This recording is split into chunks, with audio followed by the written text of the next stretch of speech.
Rhag I chi a fydd rysu Llanrhaeadr y Mochnant sy'n gwisgo glas I gyd. I bas gan Iwan Matthews I gyfeiriad Mark Griffiths I cyrraedd yno cyn Connor Roberts. A'r dyfarnwr Mr Nick Pratt yn dynodi cic gorsmodyn i'r tîm cartre.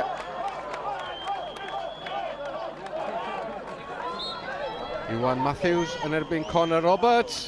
Yn berffaith ac ar ôl 8 munud mae'r tîm o drydydd haen Pyramid Cymru ar y blaen yn erbyn Bangor sy'n drydydd yn uwch Gyngor Cymru. Wilson ar tafliad Rittenberg. Nôl at Wilson.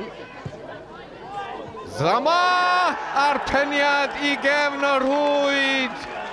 Yves Zama yn newydd y fodiad yn ei gêm gyntaf i'r dinasyddion yn union i'r sgôr. 4 munud yn unig barodd fantes Llanrhaeadr y Mochnant. Wilson ar gegrydd. Wel, ath I heibio Zama, ond roedd Joel Bemboletta yna. Yn newydd y fodiad arall yn rhoi Bangor ar y blaen, union hanner ffordd drwy'r hanner cyntaf. Dale Evans ar gegrydd. Bemboletta yn ei chlirio hi. Chwarae yn parhau yr holl apelio ar ymyl y cwrt. Iwan Matthews yn ei chrymanu arbediad da gan Connor Roberts. Glenn Evans, y bel yn cael ei chlirio. Joe Vaughan, y captain. Tom Bailey ar peniad. Wel, ymdrech lew gan dîm Graham Evans. Bemboletta ar ôl beniad. Wall, nawr de. Zama yn gryf. Zama! Ar ochr anghywir i'r postyn. Mae'n wen ar ei wynebau. Holmes. Wall sy'n ar yr yslys bella. Yn yr afi'r chwarae, ond cyfle I groesi. Bemboletta ar peniad, oedd I ar y traws I gefn y rhwyd. Yn dathlu yn stael Hugo Sanchez. Ail gol yn y gêm I Bemboletta yn ei ymddangosiad cyntaf. Llanrhaeadr y Mochnant 1, Bangor 2. Iwan Griffiths o bellter, ymdrech lew. Ac yna Tom Bailey yn methu cyfle I raid. Roedd hi'n chwip o ergyd gan Iwan Griffiths.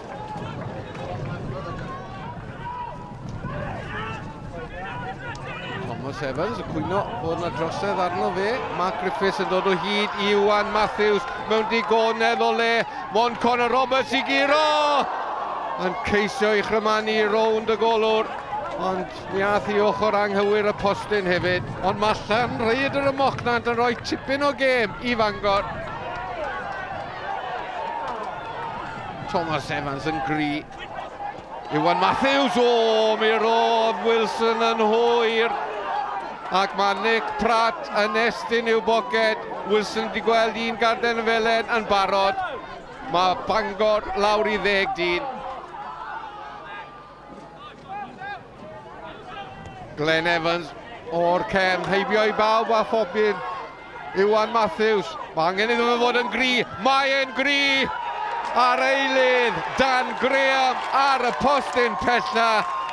2 munud ar ôl, os na o beth o hyd I Llanrhaeadr y Mochnant yn erbyn 10-1 y dinasyddion.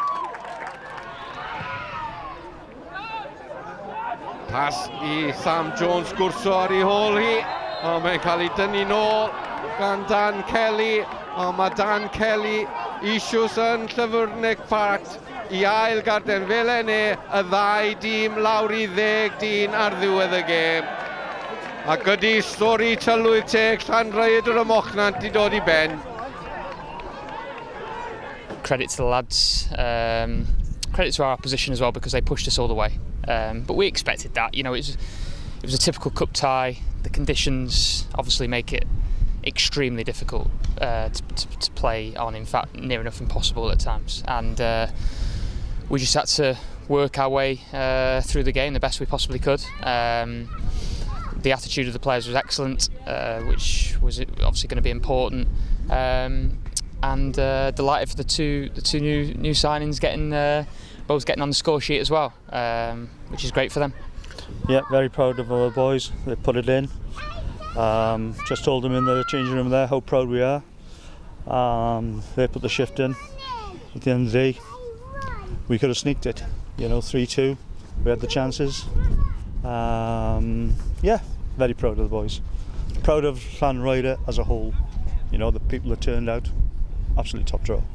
We just wanted to stay in the game as long as we could. That was the idea. Just keep them within reach and perhaps have a go last 20. But to go in front, we were in dreamland for 5 minutes. It's a shame they managed to get the goal back a bit quick, really, which is a bit disappointing. If we'd have stayed in front a bit longer, give us something to hold on to, give a bit more belief to the lads, then who knows what might have happened. But we dug in there, we kept going, and well, the result proves it. 3-2. We were in the game, had chances, and well, on another day, we would have won that game, I believe. We'll see who we get. I think when's the draw? Is it Monday? So we'll look forward to obviously watching the draw and see who comes in and who we've got, whether at home or away. But we're just delighted to be in the next round. These are not easy games, and I think I said earlier on the week, ties like this, they're certainly potential banana skins. But like I say, all credit to our opposition, all credit to everyone that turned up today and made it the occasion what it was, because at times it was like a real, proper cup tie, and that's sometimes a good experience as well. But yeah, we're delighted to be through to the next round, and we'll see who we get.